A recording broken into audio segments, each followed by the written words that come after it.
जंगल के दो सबसे बड़े शिकारी लायन और टाइगर के बीच फाइट हो जाए तो किसकी जीत होगी। ये सवाल आज का नहीं है बल्कि सदियों पुराने राजा महाराजा के भी हुआ करते थे। इसलिए शेर और बाघ को किसी बंद कमरे में छोड़ दिया जाता था ताकि पता लगाया जा सके कि इन दोनों की लड़ाई में किसकी जीत होगी। तो आज के इस वीडियो में हम भी यही जानना चाहेंगे कि आखिर इन दोनों की लड़ाई में कौन विजेता होता है। तो वीडियो में आगे बढ़ने से पहले अगर आप चैनल को सब्सक्राइब नहीं किए हैं तो चैनल को सब्सक्राइब कर लें और वीडियो को लाइक कर दें। तो सबसे पहले हम इन दोनों शिकारियों के बारे में कुछ विशेष जानकारियां जान लेते हैं। टाइगर एक ऐसा शिकारी जानवर जो जंगल में अकेले रहता है और अकेले शिकार करता है।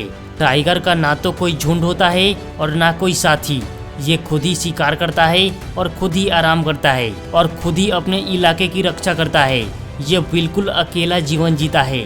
और अगर हम शेर की बात करें तो शेर एक सामाजिक जानवर है। इसका परिवार होता है जिसे प्राइड कहा जाता है। इस प्राइड में कई शेरनियां होती है और आमतौर पर एक या दो शेर होते हैं। शेरनियां शिकार करती है और अपने बच्चे का ख्याल रखती है और शेर इस पूरे झुंड का हिफाजत करता है। इसका काम है झुंड का सुरक्षा और इलाके पर नियंत्रण रखना। शेर के गर्दन पर लंबे बाल इसे एक ताकतवर जानवर दर्शाता है। ये बाल सिर्फ शो के लिए नहीं होता बल्कि लड़ाई में इसके गर्दन को सुरक्षा भी देता है। एक शेर का वजन करीब 180 से 220 केजी तक हो सकता है, तो वहीं एक टाइगर का वजन 220 से 300 केजी तक हो जाता है। अब बात करें हम इन दोनों की ताकत की तो एक टाइगर का बाइट फोर्स यानी जबड़े की पकड़ करीब 1000 psi तक होता है, तो वहीं एक शेर का पकड़ करीब 650 psi तक होता है। तो इसका मतलब ये है कि अगर टाइगर को शेर की गर्दन पर पकड़ने का मौका मिले तो टाइगर भारी पड़ सकता है।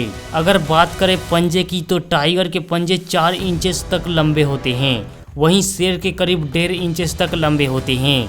पंजे सिर्फ लंबे ही नहीं होते बल्कि ये शिकारी इसका इस्तेमाल काफी रणनीति के साथ करते हैं। अब हम बात कर लेते हैं इन दोनों के सोचने और शिकार पर हमला करने के स्ट्रेटेजी पर। टाइगर जंगल में अकेला जीवन जीता है जिसे ये काफी चालाकी से काम लेता है। टाइगर जब अपने शिकार को देखता है तो वो जल्दीबाजी नहीं करता बल्कि अपनी सोची हुई रणनीति से आगे बढ़ता है। घंटों इंतजार करता है लेकिन वो अपने शिकार को पकड़कर ही छोड़ता है। लेकिन शेर का माइंड थोड़ा अलग होता है। ये अपने शिकार को देख उस पर हमला कर देता है।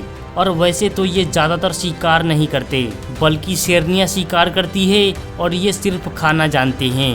शेर और बाघ की तुलना में बाघ हर चीज में आगे निकलता है। लेकिन यहाँ एक और सवाल उठता है कि शेर को ही जंगल का राजा क्यों कहा जाता है। तो शेर अपने एक प्राइड के साथ रहता है और उस प्राइड का मालिक खुद ही शेर होता है। उसका झुंड उसे एक ताकत देता है, उसका नेतृत्व उसे एक राजा बनाता है। उसकी दहाड़ में अकेले की आवाज नहीं होती बल्कि पूरे प्राइड की दहाड़ होती है। टाइगर चाहे कितना भी ताकतवर क्यों ना हो वो खुद के लिए शिकार करता है और खुद के लिए जीता है। लेकिन शेर अपने पूरे प्राइड के लिए जीता है, इनके लिए लड़ता है और इनके लिए शिकार करता है। हालांकि जब शेर अकेला हो और टाइगर के साथ उसकी फाइट हो जाए तो टाइगर शेर पर भारी पड़ सकता है। लेकिन जब शेर का पूरा झुंड हो तो टाइगर पर शेर भारी पड़ सकते हैं। और जब कभी एक अकेले शेर और बाघ की फाइट कराया जाता है तो उन दोनों में से कोई भी नहीं हारता बल्कि ये दोनों अपने आप को बुरी तरह घायल कर लेते हैं। वैसे दोस्तों इन दोनों शिकारियों में आपको कौन पसंद है